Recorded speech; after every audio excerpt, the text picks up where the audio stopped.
When the Coast Guard pilot spots something moving on a far-off island, he takes a closer look and cries out, "Oh my God, no!" Lieutenant Riley Beecher had handled many difficult situations while working for the U.S. Coast Guard. But this Sunday was supposed to be just another regular patrol flight over the Caribbean Sea between Florida and Cuba. Their route took them above the waters near Anguilla Cay, an empty island in a distant part of the Bahama Banks. This island was famous for its fierce winds, burning sun, and total absence of drinking water, so hardly anyone ever visited there. As Beecher slightly shifted his flight route, his HC-144 Ocean Sentry aircraft flew above the blue-green waters. He gazed down at the white sandy shores and coral reefs below. Then something grabbed his attention, a strange movement among the few bushes and trees on the island. "I've flown over this island many times," Beecher told himself, "but something seems different today." At first, he figured it might just be garbage or wild creatures, but as they flew nearer to the coastline, he noticed something that made his heart pound harder. There, on the shore, were bright orange banners flapping in the breeze, and what appeared to be a large cross built from wreckage. Most startling of all, he could see people wildly waving what seemed to be a big handmade flag. "Look at that," Beecher said quickly to his team. "Those are distress signals down there. Someone needs rescue badly." One of his team members bent forward to get a clearer view through binoculars. "Those aren't just random items. Someone is purposely trying to get our notice." Beecher worked the plane's controls, taking them lower as they circled the tiny island. "We need to investigate this right now. Get ready to make contact." As their patrol plane flew lower, the situation became clearer. Near the homemade cross and banners, they saw something that made their blood freeze. 3 human shapes waving wildly at their aircraft. "Dear God!" one of the team yelled as their hearts pounded. "There are people down there?" 3 of them, and they look like they've been there for a really long time. As they flew even nearer, the awful truth became clear. The 3 people were extremely skinny, their movements feeble and frantic. Their clothing was ripped and filthy, and even from the sky it was obvious these people had been struggling to survive. They had constructed a basic shelter from whatever floated ashore, and had found whatever small protection they could under the few plants growing there. "They've constructed some sort of shelter," Beecher noticed, studying the rough structure built from wreckage. "This isn't new. They've been living down there for a long time." The Air Station Miami aircraft flew in circles above Anguilla Cay, while Beecher and his team tried to grasp the critical situation below. The 3 survivors, 2 men and 1 woman, were wildly waving, desperately trying to signal to their unexpected rescuers from above. Their skeletal bodies in the primitive survival camp made it obvious these people had been trapped for a very long time. "We need to get them rescue immediately," Beecher stated firmly. "They look like they're in life-threatening condition from up here." The team was already grabbing for the radio to organize the rescue mission. "Coast Guard Base, this is Air Station Miami. We have discovered 3 people in serious danger on Anguilla Cay. They seem to have been trapped for a long time and need immediate rescue." The answer came through the radio. "Roger that. What's your assessment of the situation?" 3 adults showing extreme signs of exposure and hunger," Beecher reported. "They've constructed distress signals and a crude shelter. This is clearly a long-term survival situation." "Understood. Prepare to drop emergency supplies and establish communication. Be advised, weather conditions are worsening. Helicopter rescue may be postponed until conditions improve."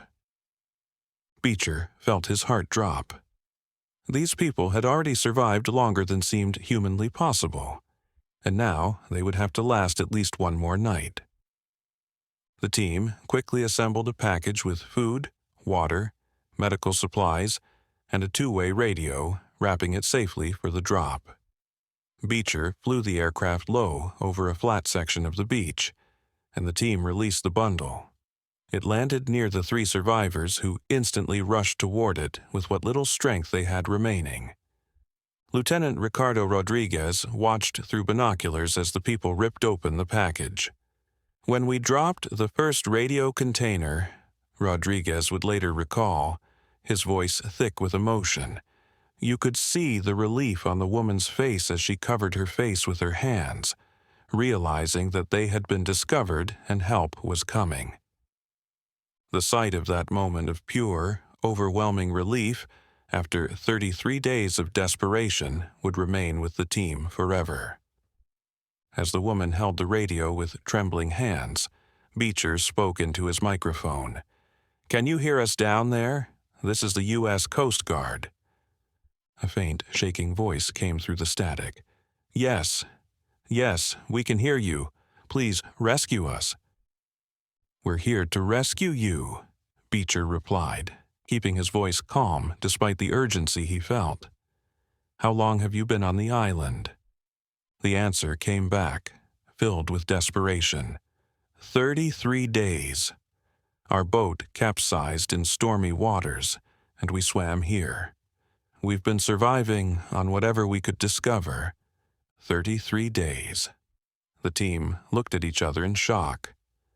33 days of survival on a deserted island seemed nearly impossible. "What have you been eating?"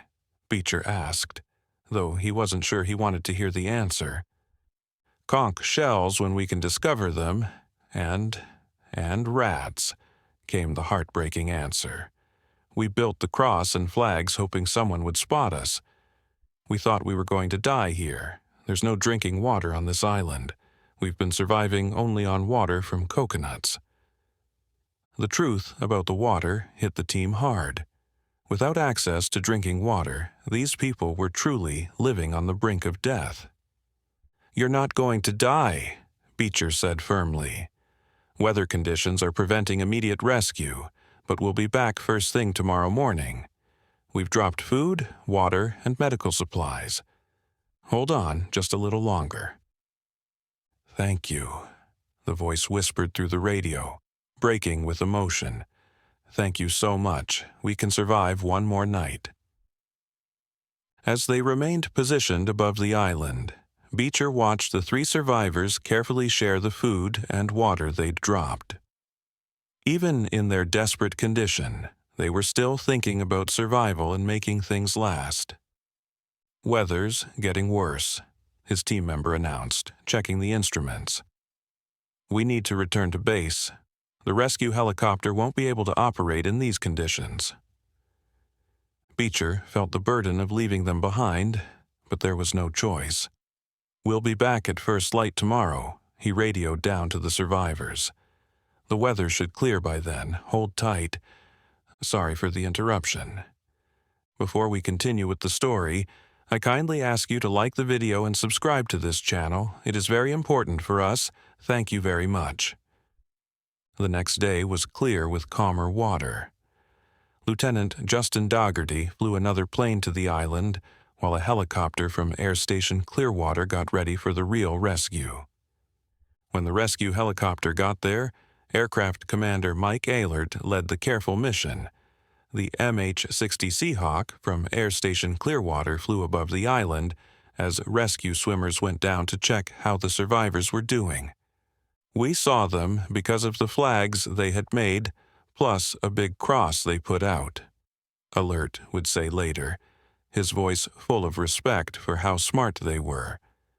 "Our rescue team found them tired, thirsty, and clearly worn out from being in those tough conditions for so long," Ehlert called back to headquarters.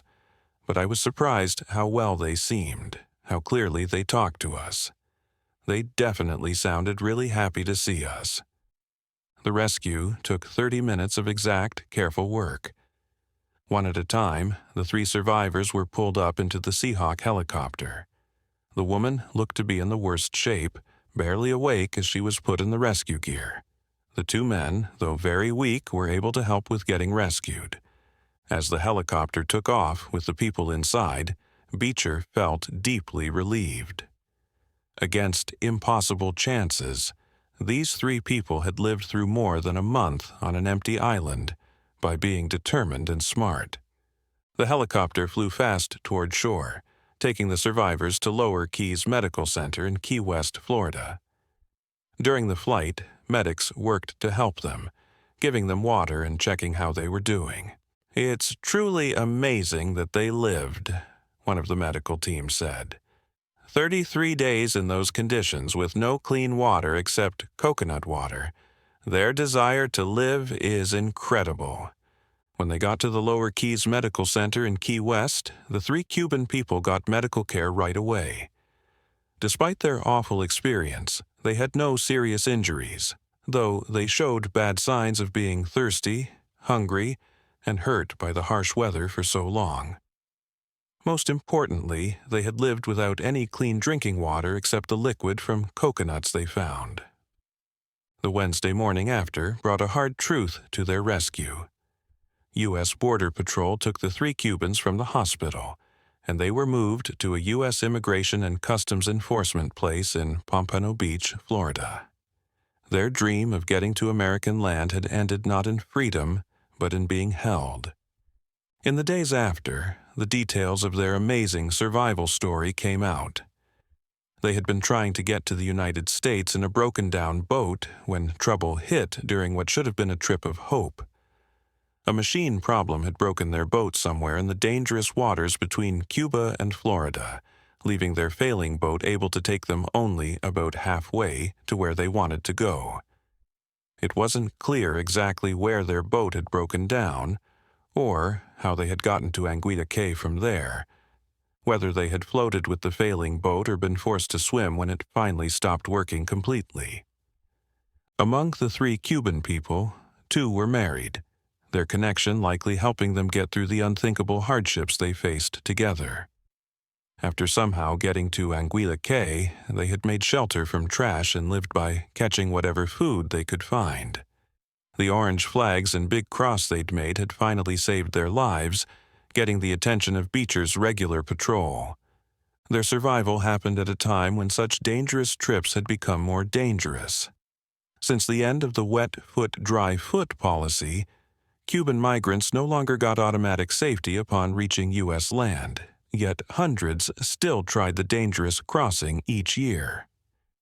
In 2019 alone, Coast Guard officials had stopped more than 450 Cubans trying to reach the United States by boat.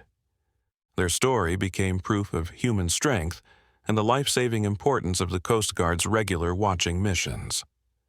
The entire rescue operation was carefully recorded by Petty Officer 3rd Class Jonathan Ditto, whose video would save this remarkable story of survival.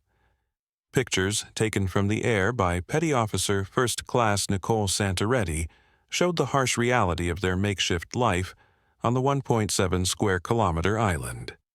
For Lieutenant Riley Beecher, who first saw them, and the entire rescue team, it was a reminder of why their work mattered. Somewhere out there, people in desperate need were counting on them to notice the impossible and respond with everything they had.